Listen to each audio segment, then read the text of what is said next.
What's going on, everybody? Welcome back to another episode of the Burning Hammer podcast. I'm your host, Mark Izzo, and alongside me, as always, is Dillon O'Brien. Dillon, how are you doing, bud? What's going on, Mark? Good to be back on another episode of the pod. Very happy to be here. Very happy to talk some wrestling. Let's go. Let's get into it.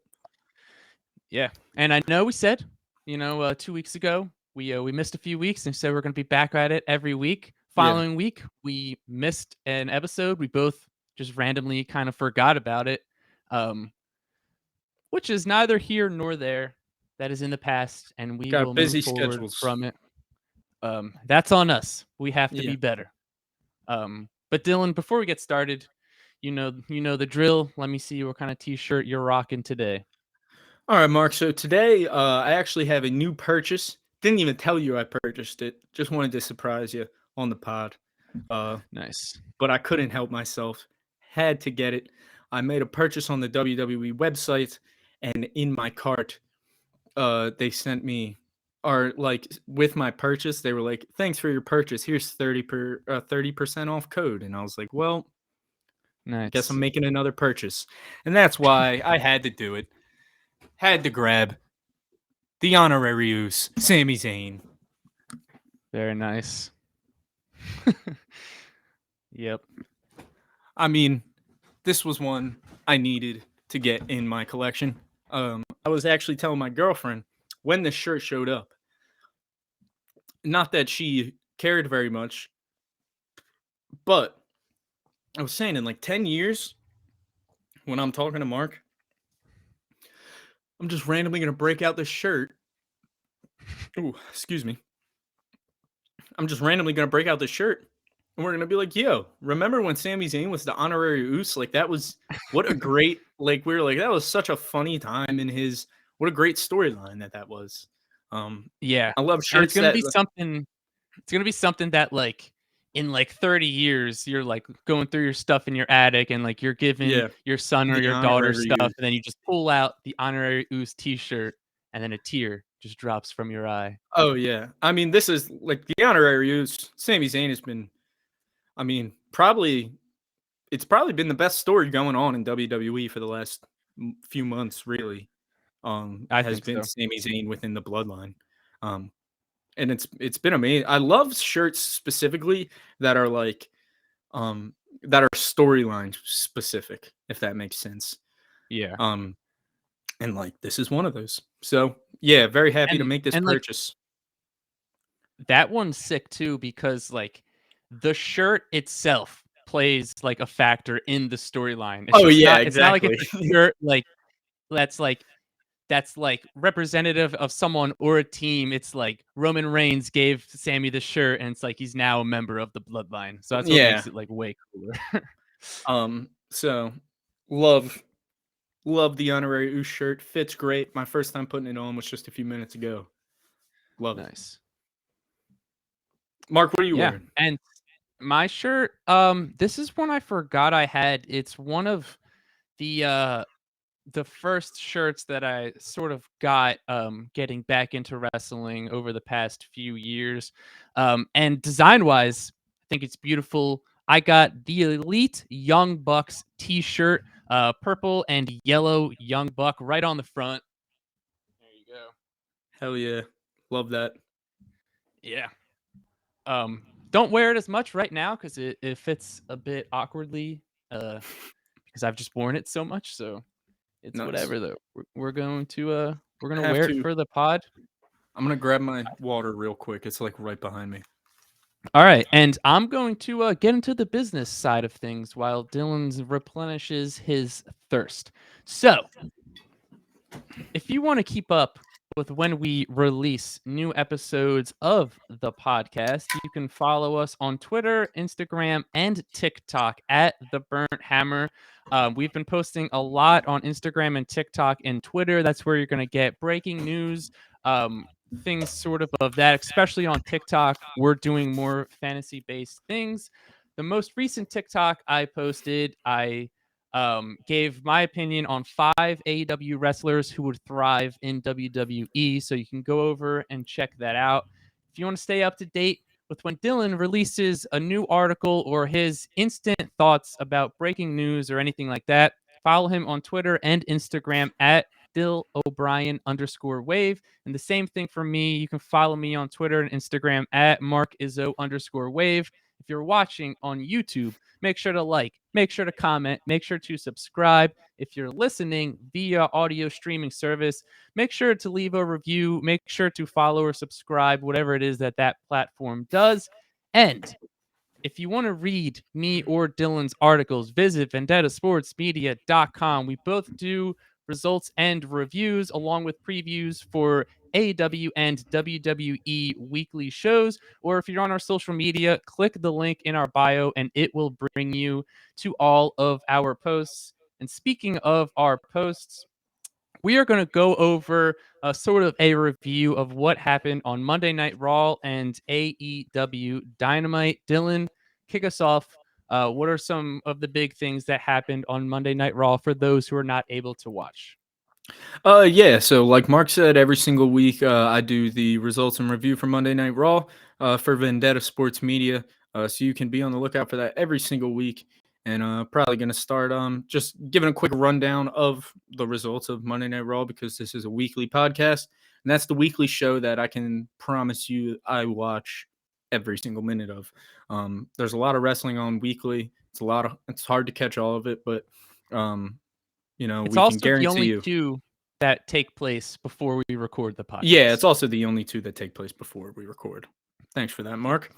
Anyway, so Monday Night Raw started off with a Judgment. The Judgment Day came out to kick it off.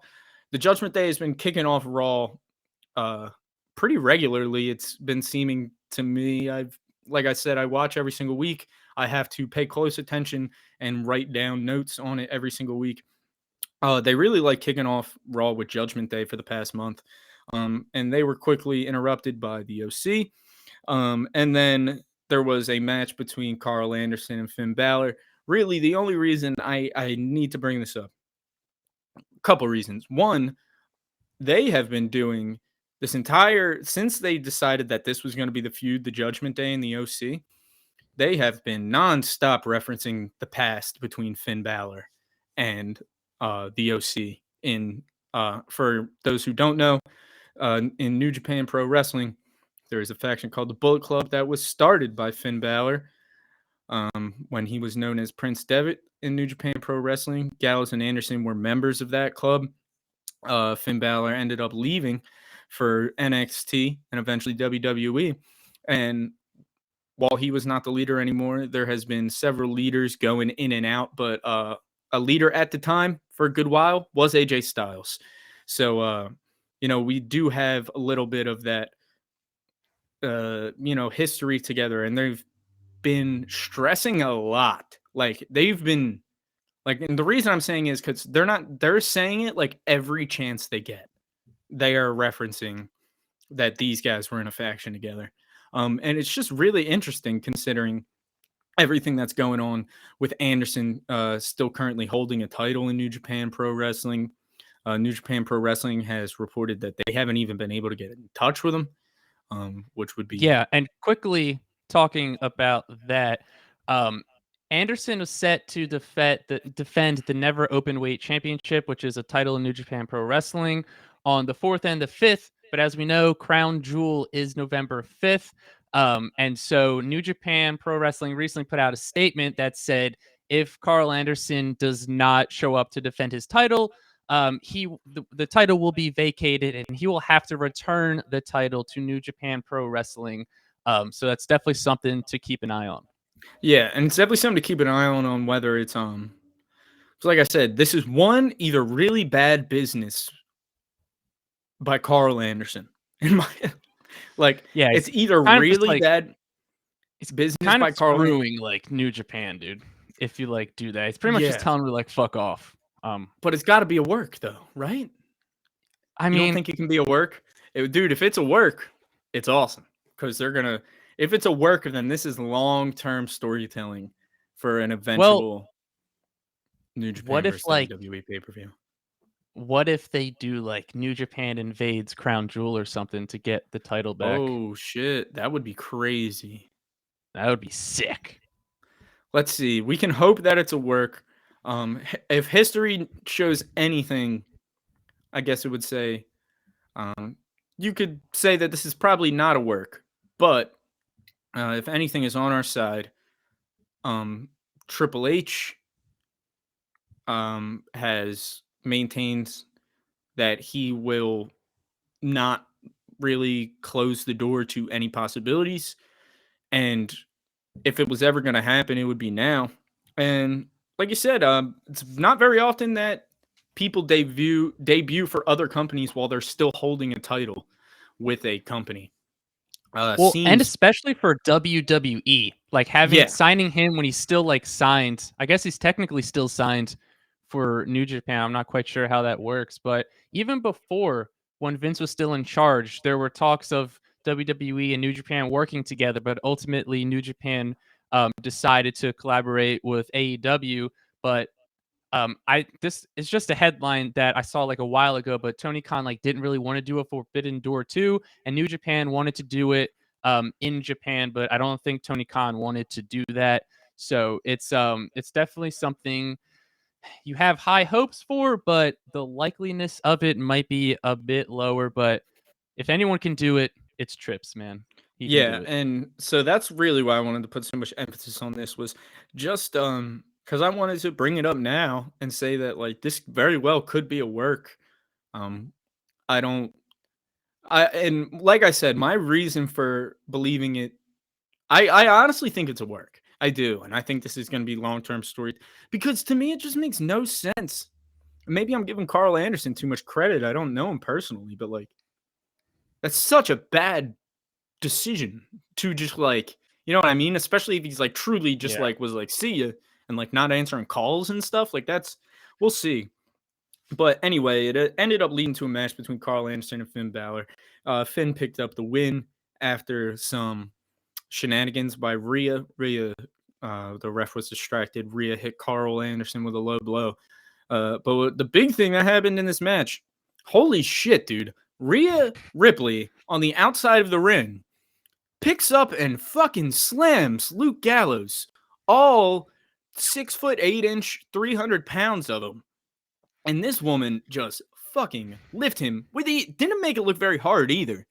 I mean, she made it look easy, dude. Yeah. And we were talking about like ridiculous. This was a spot in like, dude, they could have saved that for Crown Jewel. If you think about it, like why? Like that would have been a crazy. I don't know. That would have been a crazy. Something crazier. No, that's what I'm saying. Like, dude, if that's what she's doing on this side of the, like, if she did that in the middle of the ring and at Crown Jewel, that the crowd would have went fucking nuts. So yeah, shout out to Rhea Ripley, man. I'll tell you what, my girlfriend has been watching some wrestling with me because it's become such an even bigger part of my life with the podcast and working for Vendetta and things like that. So she's been watching it, and she, like I said, my girlfriend, no history of wrestling. Everything she knows about wrestling, she knows from me. And she loves Rhea Ripley. She's like all in on Rhea Ripley. She just thinks she's so badass. Like, and I will say it probably helps because, like I said, they've been starting Raw with Judgment Day promos pretty often, and she's usually asleep by the end of Raw, obviously. So helps that she's been able to see them like every single week. But no, I mean, but like I said, definitely not a bad favorite to have right now. Like Rhea Ripley is, and she's probably doing the best work she's done in her career as far as WWE is concerned. And she's hasn't even wrestled a match on the main roster for Judgment Day yet. Yeah, she just had her first match. I think it was on Main Event a week or two ago since she came back. That was her first match. She was on NXT. Oh, well, before the NXT match, I mean. Okay, yeah. Because she hasn't wrestled in a while because she was hurt. I think it was a concussion or like a mouth injury. So it's nice to see her start to get back in the ring and wrestle more frequently. And new ring gear too for Rhea. Looks dope. And yeah, no, she's doing great work. I really just wanted to specify, I don't know, just how good work Rhea Ripley's been doing specifically. Yeah, we're definitely like creating a Rhea Ripley fan club. I feel like we praise her every time we can, which is awesome. Dude, she's fucking awesome, dude. Like it's just, and it's like, Also, the fact that she wasn't supposed to be the leader of Judgment Day. She was not supposed to be. She fucking they had no choice but to make her the Yeah. leader. Like they had zero choice but to make her the leader of Judgment Day. It was obviously supposed to be Finn Balor. And in Finn's defense, he's been doing a lot better job as of recently. And I think this last month, he's really kind of settled into this new character. And I think it's starting to really fit him as well. Not that I was against it. I just, I felt like Finn needed to kind of settle in to the Judgment Day. Yeah. And he wasn't fully able to, for a little bit at first. But now, and like I said, with that, Finn has settled in, and Rhea is just still like, you just have to make her the leader of Judgment Day because she's just so obviously calls the shots. Like it's just so fucking awesome. Good for her. And then so I'll say from that, we went into basically Dexter Lumis and The Miz have been going at it. The Miz has been continuously messed with and kidnapped by Dexter Lumis.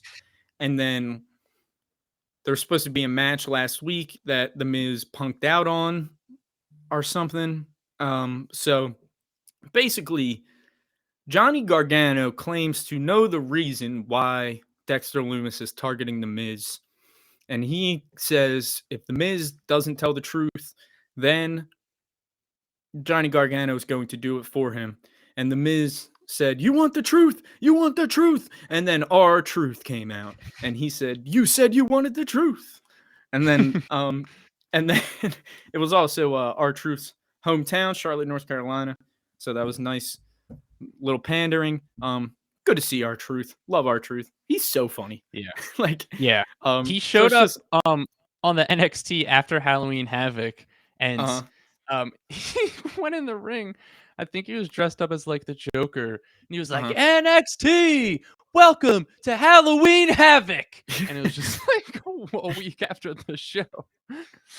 Yeah, he's great. But yeah, anyway, I just wanted to give a little shout out to R-Truth. It was great to see him on stage. And it seems, and then after the match, basically, it seems like we're gonna get next week. Johnny Gargano said if The Miz doesn't tell the truth about why Dexter Lumis is targeting him, then Johnny Gargano is going to reveal to the world what he knows. So it looks like we're going to get that information next week, and excited to see what it is. And then we're moving on. And then we did have Omos versus some local jobbers, like we get pretty much every Monday. This time it was 4-on-1 though, instead of 2-on-1. And then it just exactly the same thing happened. We're pretty much just waiting for Omos versus Braun at Crown Jewel at this point. Yeah. And which is really just like a spectacle match. And I'm happy they're putting it at Crown Jewel and not on a pay-per-view that I really care about. Anyway, there was a great backstage clip with the OC. Carl Anderson was icing his nuts after being low blowed by Rhea Ripley earlier in the night. And then the three men started discussing, saying that they have a Rhea problem. And then I will say before that, just something that was funny was Luke Gallows goes, "You know what, man? Like, I think I know what I gotta do. Like, I'm gonna go talk to her. I'm the best with women." That's what Luke Gallows says. And then AJ Styles goes, "Yo, she just body slammed you, dude. She body slammed you literally like 30 minutes ago." That was funny. And then but it does seem like the OC has a Rhea problem, and they're going to looks like it might lead to the OC recruiting someone from the women's division to help them with their Rhea problem. You got any predictions on who it could be? I think the coolest person that I could think of would be like Asuka. I think Asuka would be sick. Anybody else? Do you think anybody like return wise? Anybody you think it'll be a surprise? Return wise, Charlotte. maybe Charlotte. Yeah. But it's tough, dude. I just feel like I would if you said I can pick anyone, I'd probably pick Asuka. Gotcha. Yeah, no, Or and I think that maybe would be. or Becky. Ooh, Becky, yeah, could be Becky. I Yeah. didn't even think about that.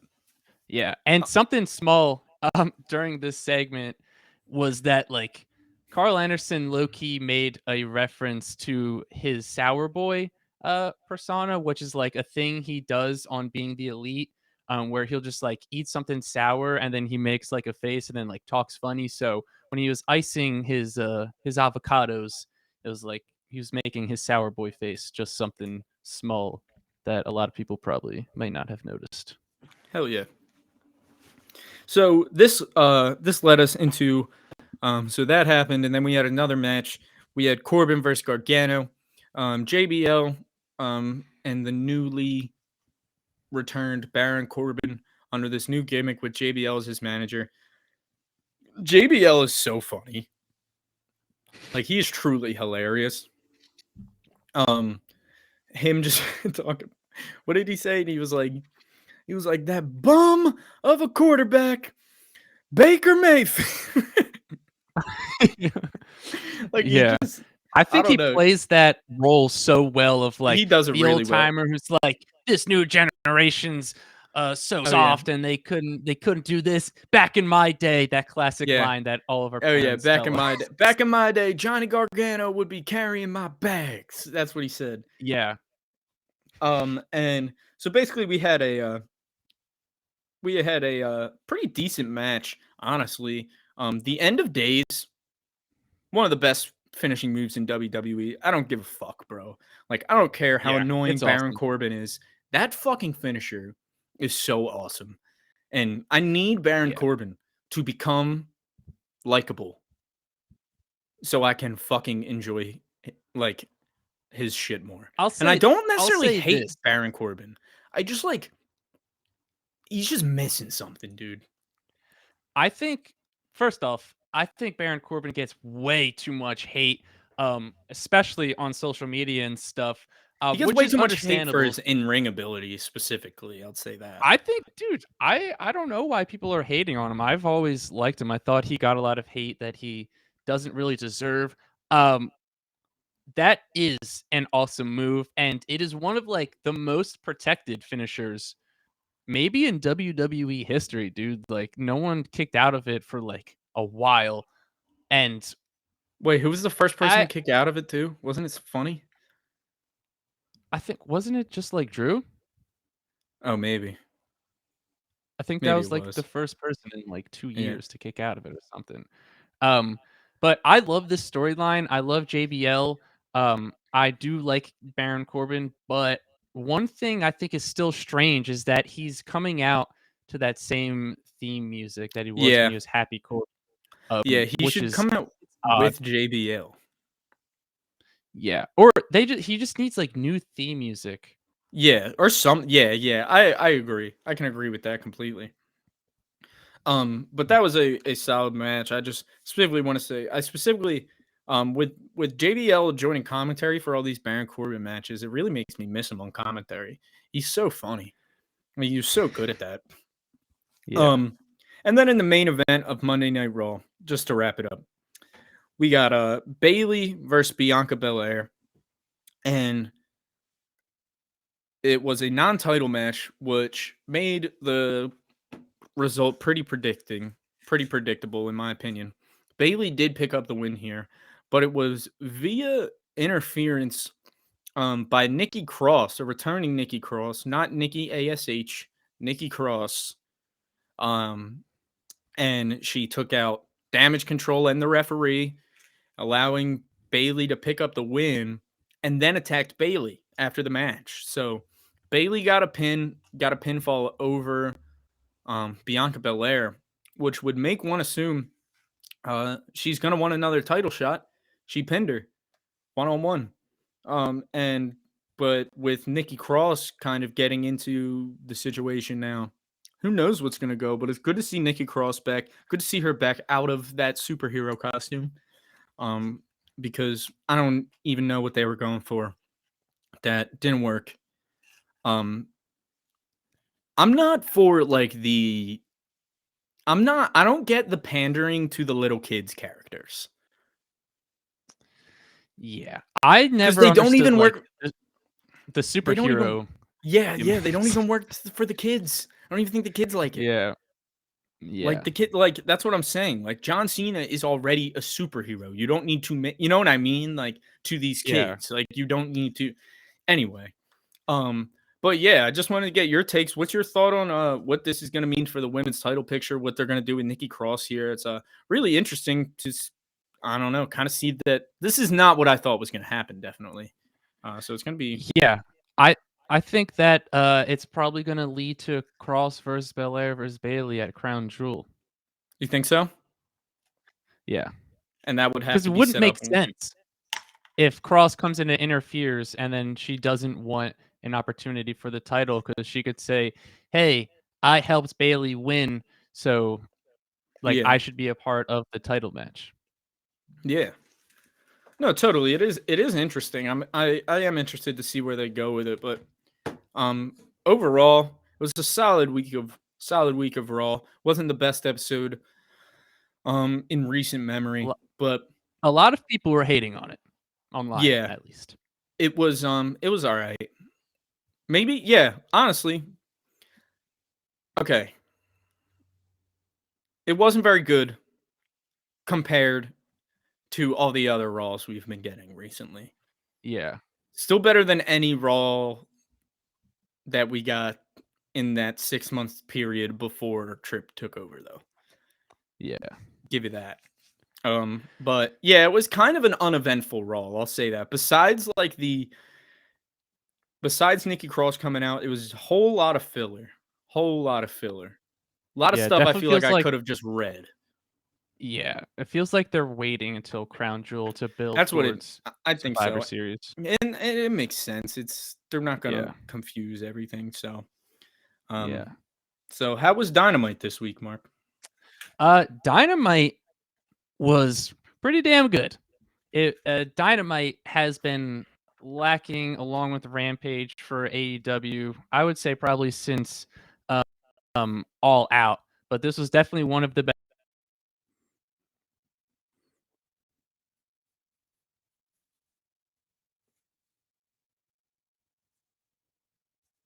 thing that happened, at All Out.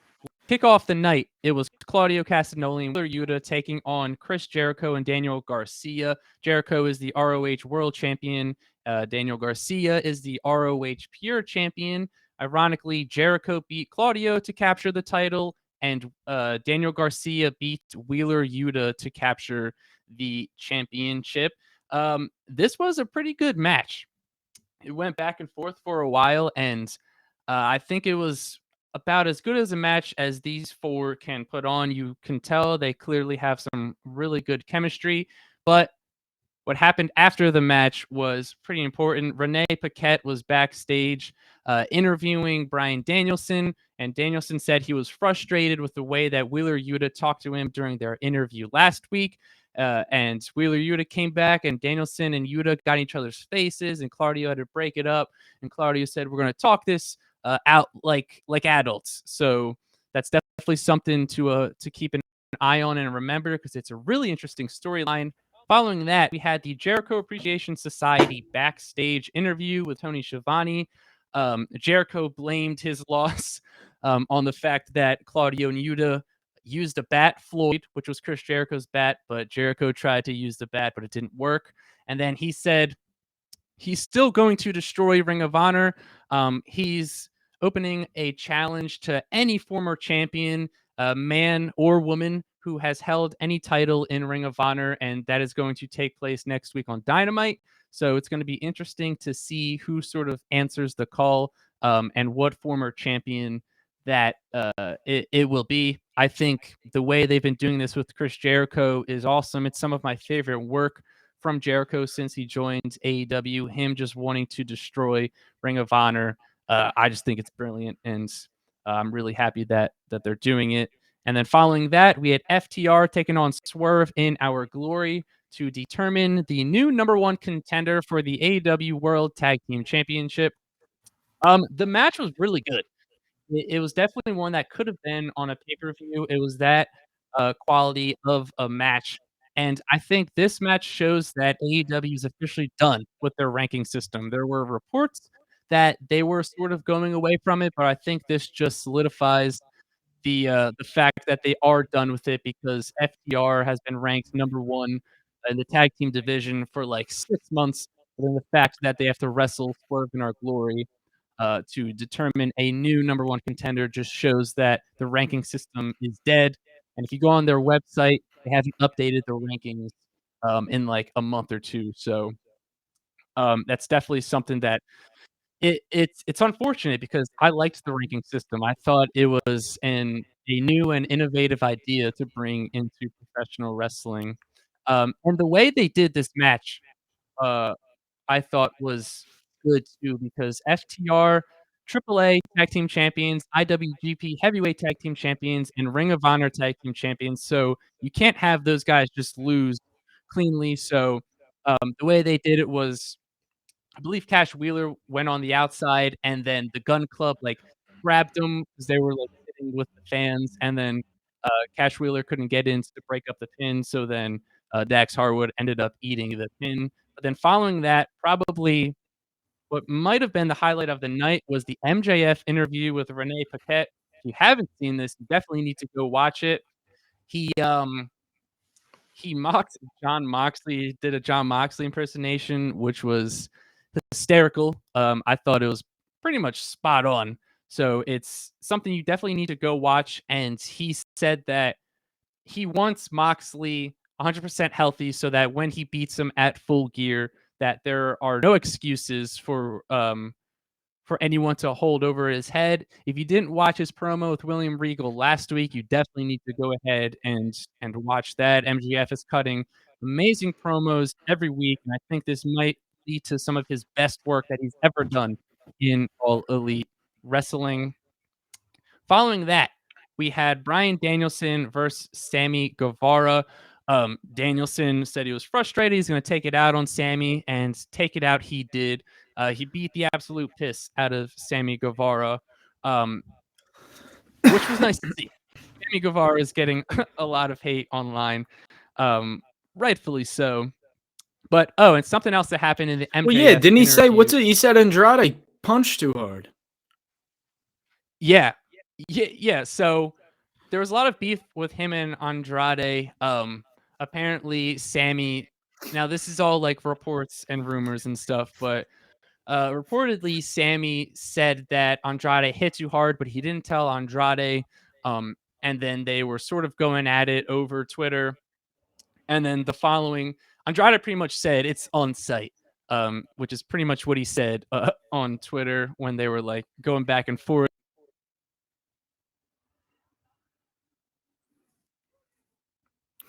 Yeah, I do think Sammy's good at drawing hate, They man. got to, I believe it was the other, and then Andrade reportedly punched Sammy Guevara, and then Andrade got sent home, and then Sammy got to stay, and a lot of people were upset with why Sammy wasn't sent home either. We haven't seen Andrade since.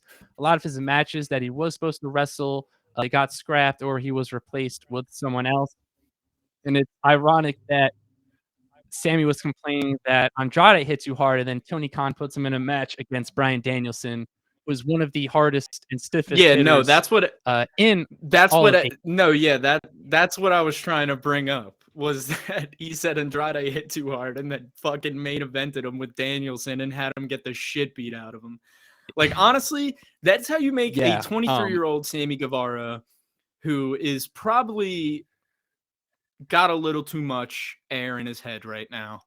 I think he's probably got a little too much, like, same, like, well, and like Sammy's I said, like 30, by the way.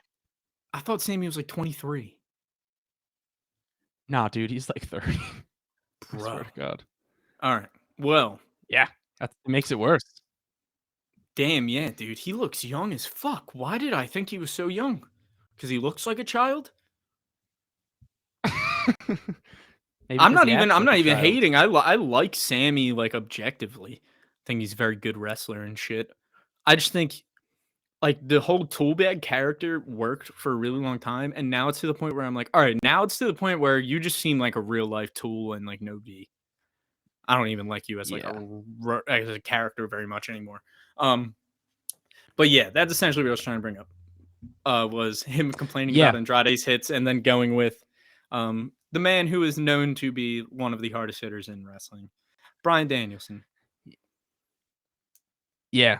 And his his chest was so damn red, dude. Like it was unreal.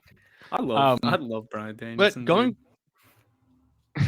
going He's back to the awesome. MJF interview, an important thing that happened that I forgot to mention was Stokely Hathaway came out and him and MJF had a thing, and MJF was like, "Do not touch John Moxley, or I'm gonna fire you," because he hired Stokely Hathaway in the firm to sort of like serve him whenever he needed it, and the firm has been sort of overstepping uh, over the last few weeks. And then following the Danielson and Guevara match, Rey Fenix was backstage with Renee Paquette.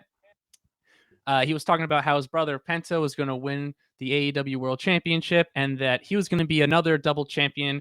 And then Rey Fenix said, "I want to be a double champion as well."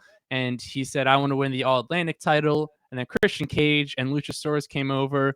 And then they said that pretty much they wanted to win the All Atlantic title. And then Orange Cassidy came up in the interview and said it was it was a bit strange, but basically now it's a triple threat match for the All Atlantic title. Um, Cassidy's stuff just didn't really work for me in that, and I love Orange Cassidy, probably one of like the most out of anybody, but that was just an odd interview from him. But that's going to be a match, I believe, on Dynamite, triple threat for the All Atlantic title. Following that was Riho against Jamie Hayter, and this was an incredible match. These two certainly know how to wrestle. Riho, really good young star, and Jamie Hayter picked up the victory. And Riho Riho is first a former ever, AEW. first ever women's champion. Yeah, I feel like that's something that gets forgotten about a lot. I know I definitely forgot about it. So Jamie Hayter picking up that victory is huge. And Britt Baker and Rebel did get involved a little bit, but it was nothing crazy. They were just like grab Riho's foot or like trip her up or something. And then following the match, Tony Storm came out. Classic raise your title up. So it looks like we're probably going to get Jamie Hayter against Tony Storm at Full Gear for the AEW Women's Championship. And then following that, was the main event. The AEW World Championship match, Jon Moxley defending his title against Penta El Zero Miedo. And a lot of people were confused for why this match was taking place, which I was too at first. But then I saw that Jon Moxley pretty much held an open challenge for anyone who he hasn't faced yet. If they want a shot, step up. He wants someone with zero fear. And then Penta answered the call. This match was incredible. I wrote in the blog, this match just simply ruled. It was really good. Again, it was one that could have been on a pay-per-view. But what happened after the match was very important and intriguing because the firm came out and they jumped Jon Moxley. And then you might be thinking, where's the Blackpool Combat Club? Well, they got locked up in a room, so they could not come out to help out their boy Jon Moxley. So then MJF came out. He was a bit hesitant. Should I help them? Should I help Moxley? Should I not help him? But he ultimately ran down to the ring, got everyone off, all of the firm off of Jon Moxley, and then he fired Stokely Hathaway. Stokely Hathaway gave him a nice little smile, and then the firm attacked MJF. They put him through the ring or the table for the ring bell and the ring announcer and that sort of thing. So now neither of them are going to be 100% for Full Gear, which is it's interesting. I don't buy this MJF turning babyface. I think it's all a part of like one massive plan. What do you think about MJF sort of becoming a babyface in AEW? Okay, so the first thing is, despite how amazing MJF is at being a tool and being a douche, like they might have literally no fucking choice but to make him babyface. Like he's gonna be the biggest babyface in the company, even if he's heel, Mm-hmm. because he's going to have the most fans in the company. I don't know, man. I don't think it has to be as strict a like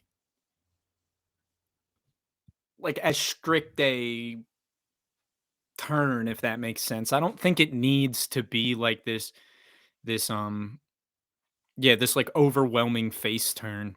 I think Well, it's gonna come down to the fact if he's going to win cleanly or if he's going to win by doing something else. He said, I'm not going to use my Dynamite Diamond ring yeah. to beat John Moxley. So it's basically that's what it's going to come down to. If he beats Moxley clean, then he's going to sort of turn more into a babyface and the crowd's going to go nuts. I mean, regardless if you win, the crowd is going to go nuts. But if he cheats or takes a shortcut, it might not be as sweet. Yeah, I think you just gotta have him win clean, dude. You gotta have him win clean. They need to put the belt Yeah. on him. They gotta do it now too. Like I don't think if they don't do it now, like people are gonna be pissed. I feel like. Yeah, so let's just jump right into the Full Gear Yeah, show. Right now it's just John Moxley taking on MJF. That's the only match on the card, but like I said, they could be doing Jamie Hayter against Tony Storm. I think they're going to probably do Luchasaurus against Jungle Boy. They'll probably do the Acclaimed against Swerve in Our Glory again at Full Gear. Probably Nyla Rose against Jade Cargill. But for now, let's just talk about this match. I agree with you. They 100% have to put the belt on MJF. yeah. It needs to happen, man. Like I'm to the point where I'm not 100% sure what it's gonna look like for them if they don't, dude. It makes like he's so hot right now. They just need to put it on him. He should have already held it by now. Um, Yeah. and God, they just need to put the title on him and give him a long ass reign, dude. Put the title on him. Let him hold it for a year and a half. Let him hold it until let him hold it until he's like up for like a free agent. How about that? Yeah. And because, I mean, I agree. He should have been champion a while ago. We're one of MJF's biggest supporters since he joined AEW. And I just feel like Moxley, he shouldn't be champion right now. Like it was supposed to be Punk against MJF, and MJF probably was going to beat Punk. So I think it's very, it's just something that you need to do. You need to have MJF beat John Moxley. Um, I think it would be probably good for him if he did it cleanly, but I don't care how he does it. Just get it done. Yeah, pretty much. I don't necessarily care that much either. They just gotta put the title on MJF. Um, Yeah. and like I forget, I did see one. I did see an interview. I forget who it was. But they were talking about MJF and they said like they essentially told him they were like, "You're gonna be the biggest babyface in this company." Like you're gonna, and he was like, and he apparently he's very much against being babyface. Like he just never wanted to be babyface, and he was like, dude, like you're not going to have a choice. He was like, you have too many fans. Like you can't have that many fans and not be baby, and like just stay heel forever. Yeah. And And it's that's the also, thing, dude, there's too. a way, like, and that's the thing, like, if he gets this win clean, like then you can just have MJF be a total tool and douchebag, rightfully so, because he's the champion. You know what I mean? Like it won't, Yeah. dude. And I love, I want him to win clean bad. Like I love the work with him, um, like telling the firm that he wants Moxley as healthy as possible. Like I love all that, and him saying like he's gonna prove every single person why he is the best and why, like, and Yeah. God, they gotta let him take the win. Yeah, and I feel like a lot of people, when you say like, "Oh, you have to turn MJF babyface," they think like he's gonna get a makeover for like his character. Like he can still be exactly the person that he's being right now. I mean, he's called himself the devil, and he comes out and he says, "How do I have any devil worshippers in the house?" And the crowd goes nuts, dude. Like they don't. It's like you don't have to make like a massive change with them. Just put the title on him. He could still dish out some insults, and the crowd's gonna love him. It's like the same thing with like Roman, dude. Yeah, Honestly. like it's just no, totally. I agree. It's gonna be really interesting to see how this ends up playing out. But I mean, I think we're in for an MJF victory, and I think we're in for a very long MJF title run. It needs to happen. Yeah, I think it definitely needs to happen. So, before Full Gear, we have WWE's Crown Jewel event. This is typically the event once a year. All of the biggest stars sort of show up for like a one-off ish show. So we're gonna give you a quick rundown and then talk about the main event. But the first match we talked about earlier, Omos taking on Braun Strowman, and I'll tell you what, you really don't realize how big Omos is until he No, stands next and to still he's Braun standing Strowman, in who's front of Braun. also Yeah, massive. like insane. Actually, it is pretty crazy how Yeah. enormous he is. Yeah, Did they you see? was that This week on Raw when he was going up against the Jobbers, not MJF, MVP cut a promo going into it, and he like held up his and Omos held up his fist next to the one guy's head, and it was like yeah. legitimately like the same size. And then he took his hand and he put it over the guy's face, and I swear to God, his fingers could like touch the back of his fucking head. Yeah, It was fucking it's dude, like he did this and his fingers went around his ears. Like it was like yeah, insane. it's Just the gnarly. I palm think covered that his whole face almost. Like it was insane. that that shot of him and Braun Strowman in the ring was important because you don't realize how No, yeah. big Omos is. Because Strowman's huge, dude. Like we always thought Strowman was massive, but No, yeah, Strowman's what? Like Omos makes 6. Strowman look small. Yeah. Omos is I think like what? Like 6'8", 6'9". yes, yeah. Omos And is like Omos 7'3". 3, I think they said, yeah. 7'3" is what they bill him at. So he's probably around 7. You did you Night Raw, the Raw before it when he shoved Braun Strowman? Yeah. What about it? Did you see him like do that like pose before he pushed him? Oh yeah.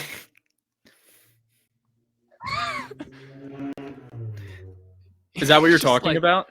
pause like he was about to do something, and then he just Oh like, beat yeah, the shit out of him. It was hilarious. he like Um, and then did it. Yo, Braun also hit the shit out of his head on the rope when he what's up? You're breaking up here, dog. Braun Strowman hit the shit out of his head on the rope when he was thrown out of that ring. I don't know if you saw that. Could you hear me?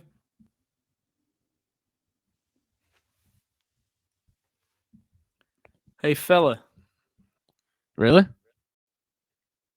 can you hear me? Partially. You're breaking up. What about now? Yes. Okay. Yeah, Braun hit his head on the rope when he was thrown out of the ring Yes. by Omos. Like it was like, bro, if you watch the clip, it was like to me, I don't know, maybe it's just me as a fan and like my anxiety that just like I'm always worried about injuries when I watch matches. But I saw that one and I was like it had shades of like when fucking Enzo hit his head on the rope and knocked himself the fuck out. And I was worried about Braun, but Braun's okay.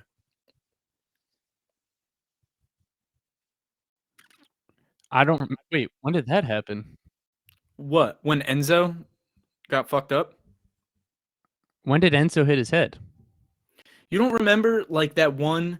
They were like throwing Enzo. He was like throwing Enzo out of the ring, and he was supposed to slide under the bottom rope. When he slid, he hit his head on the rope and knocked himself the fuck out. No, I don't remember that. Yeah, bro, it was bad. He was like knocked out. Of course he would. Freaking Enzo. All right, let's Anyway, move over. let's move on. We're gonna move on to the OC taking on the Judgment Day. I'm not too invested in this match, if I'm being honest. Who do you think should win?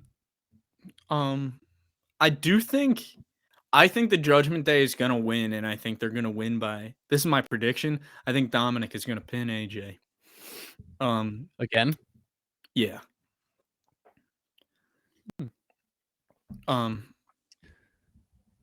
Like, I think that's Yeah, how I mean, the Judgment Day is going to kind of do it. do you think that if the OC loses, do you think that they're gonna sort of go their separate ways? Um, I don't. I think the OC is here to stay for a little bit, Yeah.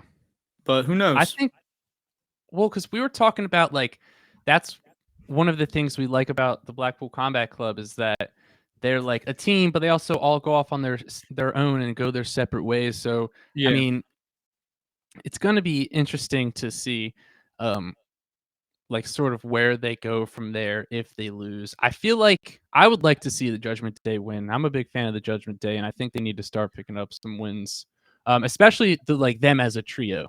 Yeah, this is gonna also I was gonna say this is the Judgment Day's first match as a trio. Um, Yeah. with those three guys. So I think it's I think they're gonna get the win, and I think it's the right call. Yeah. All right, moving on to Karrion Kross taking on Drew McIntyre inside of a steel cage. I predicted this match was going to happen on the last episode that we You did. recorded. Um, go back and listen to it if you don't believe me. Um, who do you think? I think McIntyre is going to walk away with the win this time. And then what? Do you think they ended at Survivor Series with one more match? Um, most likely. Yeah, Or they could just end it there. I could see that happening. I think Cross is gonna get the win in this storyline, though. I hope so. Yeah, I'm gonna go with Cross. I think Cross is gonna win. Yeah, not bad. I mean, it's I don't know. I still feel like I don't know. I feel like it might be over after this if Drew wins. Also, like, well, on SmackDown, dude, they like McIntyre crashed his car into Cross's car and then just like beat the Yeah, piss out of him. But like, yeah, I I don't saw know. that. Call me crazy. That seems like a very heel thing to do. Yeah. Um, we'll see. I could be down for a Drew heel turn. I won a Drew heel turn pretty bad. Yeah, I could definitely be in for a Drew heel turn. Um, Oh my god, dude. I skipped something on fucking. Never mind. It's whatever. I just remembered it. I skipped a pretty important part of Raw. I feel like when we were going over it earlier. Um, we don't have to. It's whatever. Um, You know what? I'll They do a can. quick show. All Quick right, shout out. Quick shout do it. out. Whenever we get the pay-per-view match of Mustafa Ali versus Seth Rollins for the United States title, that match is going to be fucking awesome. Like this storyline already, the amount of like anger and passion they've been able to put into that feud within 2 weeks. Literally, and all it is just Seth Rollins being annoyed and Ali being annoying. Like that's all, you know what I mean? Like that's Yeah. all it took. And it's just they're both so fucking great. I'm so happy. I just the reason I wanted to say is because I can't believe I forgot it earlier. I'm just so happy that You, Mustafa Ali is like on TV getting a proper like shit. Like, dude, Raw a couple weeks ago ended with Mustafa Ali standing tall over Seth Rollins. Like that's how Raw ended. Like it's yeah. fucking awesome. Do you think they're going to add that match to this card? I think they could. I think they will. And Because yeah, last year they had, dude, they had a lot of matches on the Crown Jewel card last mhm, year, and we're only at what 5, I believe, right now. yeah. I'd be Yeah, surprised if they 5. didn't add it. They're gonna add a few more. They need Yeah, I think probably so too. at least 2 more women's matches. I feel like. Yeah. But anyway, Um, yeah. So that eventual match is going to be fucking awesome. And I will yeah, say that that's my favorite. Like that's what I'm most excited for currently in WWE right now. Is this is Seth Rollins and Mustafa Ali. That's the feud that has me the most drawn in right now. Just through 2 weeks. yeah. They've got me so hooked. And just because we need that match is going to be so awesome. Yeah, it's gonna rule so hard. But moving on to the main event, the event of all events, the undisputed WWE Universal Championship match. Roman Reigns taking on Logan Paul. There's one clear outcome that needs to happen, and that is just Roman winning and beating Yeah. the piss out of Logan. Do you think there's any shot in the world that Logan Paul is going to walk out as champion? I think there is a 0% chance. Okay, I truly do, think I truly do believe there is a 0% chance. Like, I'll tell you what. If it happened, like, I would be truly like, there's certain things that have happened in the past in WWE where I'm like, "Oh my god, they actually fucking did that. I can't believe they did that." Like, there's been times where they've done that, and every time where I'm like, "Oh my god, they actually fucking did it." I feel like it's most of the time, I feel like me and you go, "I can't believe they actually did that shit." Like, people were saying they were gonna do that shit, and now they're actually gonna do that shit. Like, can't like, yeah, and I was like, but it was almost like, but I could believe it, if that makes sense. Like I said, like, I can't believe they actually did it, but I could. I was like, a WWE stupid move. If Logan Paul is WWE, not WWE, if Logan Paul is walking out of Crown Jewel with 2 fucking belts, dude, like, I'll be livid. I don't yeah. know what my reaction is gonna be, because I'm gonna be like, I need to punish WWE somehow. Like, Yeah, I don't know. Like, I think there's I a 0% tweeted. chance. I think there's 0% chance he does, but I tweeted like, if Logan Paul walks out with both belts, I am not watching WWE anymore. Like, Yeah, I'm okay with that. I think I will be that livid. I don't know. I definitely wouldn't be able to sleep that night. And I definitely wouldn't be able to stop talking about it for like a yeah. month, and it would just put me in a bad mood for a while. If Logan Paul So, wins WWE Championship, we're having an emergency podcast yeah, to talk about it. and it's going to be epic. Yeah, but let's hope that doesn't have to fucking happen. Yeah.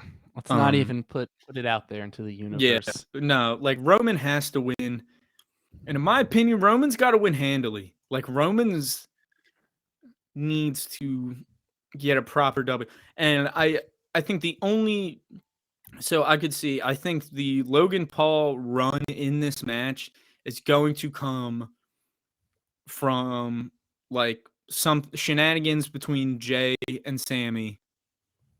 And it's just gonna make it weird. Oh, the Usos, can the Usos go? Why? I don't know. Because they have a Oh, criminal record. oh, I thought I that don't was know. why they weren't in Canada. And that's why Sammy was like, "Hey, but I'm here." Well, that might be. I don't know the exact like dates and stuff, but that might be for like vaccination requirements. Gotcha. Yeah. But they also weren't at whatever. It doesn't matter. But yeah, it doesn't matter. Roman's got to win. Roman's got to Yeah. win. And I'm at the point, I actually don't even fucking care how it happens. He just needs to win. Well, I'll tell you this. I think it's going to be like Roman sort of dominating.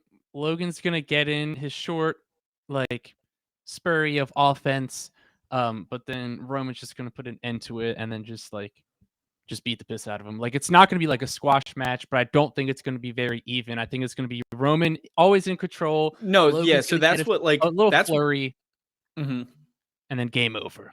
Yeah, so that's what I'm saying. Like, Roman doesn't need to dominate the match from bell to bell, but it needs to be very clear that that Logan Paul had no chance in that match. Like, at the end of the Yeah. match, it needs to be very clear that Logan Paul was never going to win that match. Yeah. I And if agree it's not, 100%. I'll be upset. Even if I think Roman wins and they make Logan Paul look too fucking good, yeah. I'm gonna be pissed. Not because of making Logan Paul look good. The problem is when you have the biggest,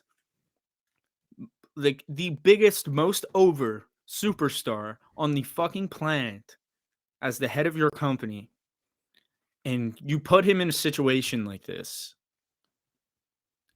your only bad things come out of Logan Paul winning. Yeah. The only good thing that comes out of it is shock factor, and a bunch of people probably watch Crown Jewel. Yeah. That aren't wrestling fans. But like, what else? You know what I mean? Is like a bunch of people He'll go, probably holy, get a lot of heat too. a whole lot of heat, whole lot of Yeah. heat. But that's what I'm saying. Like, it does way more. And also, like, what are we even talking about? That's not gonna happen. Logan Paul's not winning. Like, Roman Yeah. Reigns is not like. That's what I'm saying. He's the most over superstar on the fucking planet. Yeah. I think they have to do it like you said. Logan has to have zero shot of winning the match, and after it, we have to say, dude, like he maybe got in a short flurry of offense, but like Roman was always in control, and Roman pretty much just like beat the piss out of him. That's what Yeah. has to happen. And this It is, you has know to what? happen. You know what? This is officially Triple H is going to decide. I think Triple H knows, though. Triple H knows he can't have Logan Paul win. Yeah, for sure. He's a fucking wrestler. Triple H is a wrestler. He knows. Like, I gotta stop talking to myself. I keep talking to myself. If I think about it long enough, I talk myself into the fact that they might let Logan Paul win. But it's not. Triple H, he's It's smart not, enough bro. to book the match because he understands how big of a star Logan is, but he's not dumb enough to have Logan win. Logan win. It's a one-off match, and it's at Crown Jewel, if anything else. If that, I was gonna say too, like if Logan Paul was gonna win, they'd have it at they wouldn't have it at Crown Jewel, I feel like. Yeah. Yeah. Nothing else to it. He's not winning. And that's that. And so we're going to move on briefly talking about Bray Wyatt. Now, in case you missed Friday night SmackDown, Bray Wyatt cut a very interesting promo backstage, and it draws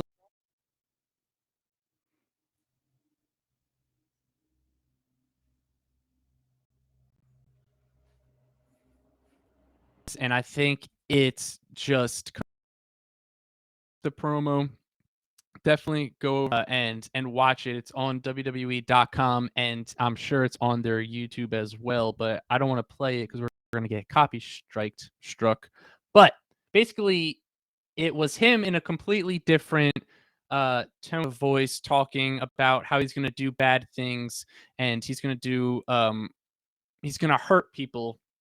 It's basically a complete 180 from how we saw him on the previous week for SmackDown. So it's definitely extremely intriguing for like where they're going with this storyline. And like I said, I think it just confirms what you initially thought in the stadium, that it's going to be a multiple personality thing. And then I think it was the week before this, we saw our first glimpse of Uncle Howdy.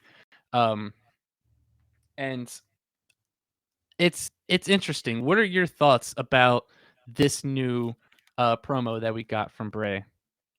Yeah. So first of all, if anybody, there's a very good chance that we're about to get a Bray Wyatt feud against himself. Which is if anyone can pull it off, it's him. I mean, excuse me. I'll say this. I don't want to be that guy, but this was like an idea that I had a while ago when we were like talking about Frostbite. I don't know if I told anyone, but I definitely wrote it down, which was essentially the idea of having someone's gimmick being of them. I guess it's not really the same thing, but it was their gimmick is their opponent's gimmick. So like they're going to dress up and do all of the exact moves that their opponent does, because it's like it's based off the saying like you're your own like worst enemy, you're your own biggest opponent. So it's like kind of similar, I guess, but not really now that I'm thinking about it. No, but I kind of understand what you mean, like where you're going through, as in like Bray Wyatt's going to be like consistently like out tricking himself. Yeah. And it's got to be Bo Dallas, right? He's got to be involved in this. Yeah, like do you think the Wyatt Six is still like a possibility? As a faction? Yeah. Um I think it's sort of both. I think it's like a faction of his personalities. Yeah, I understand that. It's so weird, dude. But I will say this, it does seem like that this isn't going to be something that we just get the answer to next week. Like I feel like this seems like they're going to really take their time with this leading up Yeah. to Bray's first match back, whoever it's going to be against. But it really feels like they're going to take their time. And like I said, I could give you some predictions, but like I really have no direction. I have no idea what direction this is going. Like I have no idea who his first opponent is going to be. Yeah. It's tough. It's tough to say. I But think it's fucking awesome. It's interesting. I like having it no is. idea. You know what I mean? It's a Yeah. nice it's awesome. It's fun to have these sort of like small things happen and then us sort of building our speculation and trying to figure out everything that's going on instead of like just having it like spoon fed to us and having it being over in like a month. Like this is going to go Yeah. on for a while. I think so. The other thing too is I think like um I think part of the reason they're taking their time with Bray is because I think Bray's gonna be the one to beat Roman. Um Mm. I think it just has to have like if it's not The Rock versus Roman at WrestleMania, then it has to be Bray Wyatt versus Roman. Yeah. They Right? owe it to him. Like and then well, it's either gonna be him or Cody. But at this point, I fucking love Cody. I don't think it makes sense to just have Cody come back and beat Roman Reigns. Do you okay. So I don't think how it's as believable. Like I don't think like I said, I love Cody, and I think Cody is a world champion. I don't know if Cody beating Roman Reigns in the main event of WrestleMania is a good way to end WrestleMania. Because as much as I would love to see Cody win, I don't know if Cody's the person to beat Roman. yeah. I mean, I could see And I will them say, doing it. the only reason I think that, I thought it was going to be Cody the entire time until Bray came back. But I just don't. Yeah, I just feel like Bray makes more sense to put the title on than Cody. Well, they got to split them too. Yeah. And they're gonna, right? Because they would have combined them at this point. That's how I feel. I don't know what your take on it is, but that's what like. All right, guys. I'm not sure if Mark is going to come back. We've been having some technical difficulties. But let's see if I know how to close the show. Captions.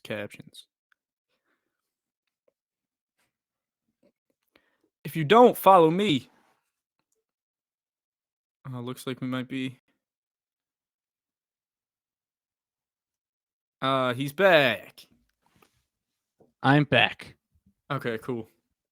Sorry, my internet just like went down. No, you're good. We can probably wrap it up anyway. Yeah. I'm not sure if you talked while I was gone. I know I went on a small rant. I don't know how this is gonna go with the recording, but we'll figure it out and everything is gonna be okay. Not the ending we wanted, but it's the ending we got, and we're gonna just have to live with it. So if you want to read more about the Dynamite and Raw results and reviews, I'm pretty sure I probably missed a couple of things as well. You can head over to vendettasportsmedia.com to read me and Dillon's blogs. We do results and review and previews for the AEW and WWE weeklos, along with match card for the pay-per-views and premium live events, along with betting odds and early match card predictions, along with reports and breaking news, all that fun stuff. Head over there to check it out. or you can click the link in our social media bio. And it'll bring you right there. You can follow the Burning Hammer podcast on all social media, Twitter, Instagram, TikTok, at The Burnt Hammer. That's where you're going to catch breaking news, rumors, reports, anything like that. We're doing a lot of more posting on TikTok. And like I said, if you want to hear my list of 5 AEW wrestlers who would thrive in WWE, head over to the TikTok and check it out. You can follow Dillon on Twitter and Instagram at DillO'Brien_wave. You can follow me on Twitter and Instagram at MarkIzzo_wave. Like I said, follow all of the social media. That's the best way to get our initial reactions on breaking news, rumors, anything like that. We do this once a week, so that's definitely something. If you want to catch our initial reactions, head over to all of the social medias and make sure to follow us. If you're watching on YouTube, first of all, thank you. Second of all, like, comment, subscribe. It really does help us out. And if you are listening via audio streaming service, make sure to leave us a review and make sure to follow or subscribe, whatever that does.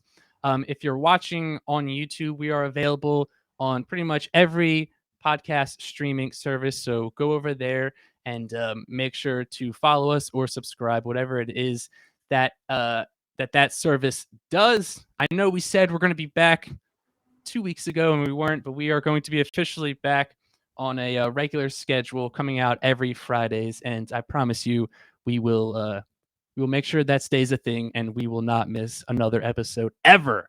Yes. So with that being said, I'm Mark Izzo, he's Dillon O'Brien, and this has been another episode of the Burning Hammer podcast. We will catch you in the next one. Peace.